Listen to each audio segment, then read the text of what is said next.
নমস্কার বন্ধুরা, আশা করি তোমরা সকলে খুব ভালো আছো। আজকে আমি কিন্তু একটা দুর্দান্ত স্বাদের রেসিপি বলবো না। রেসিপি খেতে খেতে আমাদের যখন পেটের মধ্যে মেদের পরিমাণ অতিরিক্ত বেড়ে যায়, সেটাকে কিন্তু কাটার দায়িত্বটাও কিন্তু আমাদের নিজেদের। তো সেই রকমই ফ্যাট কাটার ড্রিঙ্কস আজকে নিয়ে চলে এসেছি তোমাদের সামনে। এই ড্রিঙ্কসটা ভীষণই কিন্তু একটা কার্যকরী ড্রিঙ্কস, যেটা এখন আমি তৈরি করছি সেটা মর্নিং ফ্যাট কাটার ড্রিঙ্কস।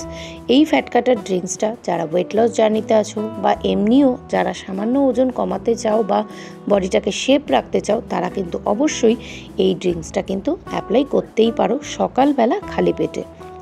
তো এই ড্রিঙ্কসটা তৈরির জন্য সবার প্রথমে আমি এখানে চিয়া সিড, দেখতেই পাচ্ছ তোমরা সবাই জানো চিয়া সিড কী।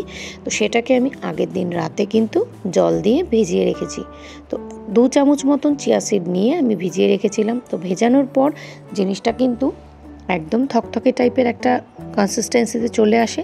আর আজকের এই ড্রিঙ্কসটার নাম বলতে পারো লেবু চিয়ার একটা ড্রিঙ্কস। এই লেবু চিয়ার এই যে ড্রিঙ্কসটা শরীরকে কিন্তু ভীষণভাবেই হাইড্রেট রাখতে সাহায্য করে। এবং এখন আমি এখানে দিচ্ছি পাতিলেবু। পাতিলেবু কিন্তু দেওয়ার কারণে আমাদের ফ্যাটটাকে বার্ন করতে সাহায্য করে এবং এর মধ্যে ভিটামিন সি ও ওমেগা 3 মতন ফ্যাটি অ্যাসিড থাকায় যা আমাদের শরীরের রোগ প্রতিরোধ ক্ষমতাও কিন্তু বাড়াতে সাহায্য করে। আর চিয়া সিডের মধ্যে রয়েছে উচ্চ পরিমাণে ফাইবার। তাই এখন আমি দিয়ে দিলাম এখানে মধু। মধুও কিন্তু আমাদের শরীরের যত ইমিউনিটি পাওয়ার সেটা বাড়াতে সাহায্য করছে। এই সমস্ত উপকরণে কিন্তু আমাদের এই ড্রিঙ্কসটা তৈরি হবে একটা দুর্দান্ত ম্যাজিকের মতন, মোমের মতন পেটের চর্বি পুরো গলবে। আর এই যে ড্রিঙ্কসটা, এটি কিন্তু হজমের একটু উপকার করতেও সাহায্য করে। এইরকম একটা ড্রিঙ্কস তোমরা যদি সকালবেলা মর্নিংয়ে নাও, তাহলে কিন্তু তোমাদের অনেকটাই হেল্প হবে এবং অনেকক্ষণ পর্যন্ত কিন্তু খিদে ভাবটাও কিন্তু কন্ট্রোলে থাকবে। চিয়া সিড কিন্তু ভীষণভাবেই খিদেকে কন্ট্রোল করতে সাহায্য করে।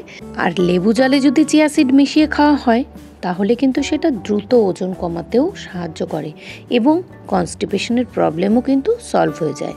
এখন চলে এসেছি আরও একটা ম্যাজিক ড্রিঙ্ক তৈরি করতে। একদম মনে হবে মোমের মতন পেটের চর্বি গলছে।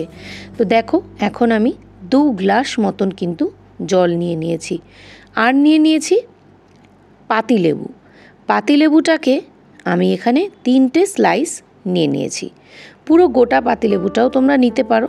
তোমরা যদি বেশি টক খেতে পারো তো সেটাও তোমরা নিতে পারো।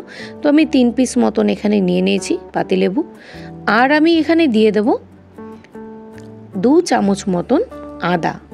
আদা কিন্তু আমাদের পেটের মধ্যে গ্যাস, পেটে যদি বিভিন্ন রকম ব্লটিংয়ের যে তৈরি করে সেইটাও কিন্তু কমাতে সাহায্য করে। এখন আমি যে ম্যাজিক ড্রিঙ্কটা তৈরি করব তার মধ্যে যেটা নিয়েছি সেটা হলো দারচিনি গুঁড়ো। এই দারচিনি গুঁড়ো ফ্যাট কমাতে যে কী লেভেলে সাহায্য করে সেটা যারা একবার নিয়েছে তারাই খুব ভালো বলতে পারবে। তো এই ফ্যাট কাটার ড্রিঙ্কসটার মধ্যে আমি প্রথমেই নিয়ে নিলাম পাতিলেবু, আদা আর নিলাম দারচিনি গুঁড়ো। তো এখানে আমি 2 গ্লাস জল নিয়েছি। 2 গ্লাস জলটাকে কিন্তু ততক্ষণ পর্যন্তই ফোটাতে হবে যতক্ষণ পর্যন্ত 2 গ্লাস জলটা ফুটে কমে গিয়ে 1 গ্লাসে না আসে। তো অনেকটা সময় ধরেই কিন্তু এটাকে ফোটাতে হবে। তো দেখতেই পাচ্ছ এখানে কিন্তু খুব ভালোভাবে জিনিসটা ফুটে গেছে। দারচিনি এমন একটা বস্তু যেটা কিন্তু শরীরের বিভিন্ন রকম সর্দি, কাশি বা মুখে অরুচি এবং শরীরের মেটাবলিজম বাড়াতেও কিন্তু ভীষণভাবেই সাহায্য করে, যার ফলে কিন্তু দ্রুত ওজন কমে। এছাড়া এই মশলার মধ্যে অনেক গুণ রয়েছে যা খিদে কমায়। যেমন তরিতরকারিতে তো চায়ে তো দারচিনির গুঁড়ো দিয়ে আমরা খাই, কিন্তু এইভাবে যদি একবার এই ড্রিঙ্কসটা তৈরি করে খাওয়া যায় তাহলে কিন্তু একদম পেটের মেদ পুরো মোমের মতো গলে যাবে। তো একটু বেশ কিছুক্ষণ ফুটে আসার পর একটু সেটেল ডাউন হতে রাখা থাকবে 5 থেকে 10 মিনিট। তারপর একটি ছাঁকনির মাধ্যমে এই জলটা কিন্তু ঢেলে নিতে হবে। জলটা যখন আঙুল ডোবানোর মতন উষ্ণতা থাকবে তখন কিন্তু এর মধ্যে মেশাতে হবে মধু। খুব একটা গরম জলে কিন্তু মধুটা মেশানো যায় না, তাহলে কিন্তু এই মধুর যে গুণাগুণ সেটা কিন্তু নষ্ট হয়ে যায়। তো জলটা যখন হালকা উষ্ণ গরম থাকবে, খুব একটা গরম জল কিন্তু খাওয়াটা ঠিক নয়, তো এরপর মধুটা কিন্তু এর মধ্যে মিশিয়ে খুব সুন্দরভাবে মিক্স করে রাতে খাওয়ার ঠিক 2 ঘন্টা পর এইরকম একটা ড্রিঙ্কস কিন্তু তোমরা যদি নাও তাহলে পেটের চর্বি কিন্তু একদম মোমের মতো গলে ভ্যানিশ। তো চলো আজকে আমার ভিডিওটা এই পর্যন্তই। যদি ভিডিওটা ভালো লাগে বা তোমাদের যদি একটুও কাজে লাগে তবে অবশ্যই লাইক করে পাশে থাকা বেল নোটিফিকেশন অন করে আমার পরিবারের সদস্য হয়ে থেকো।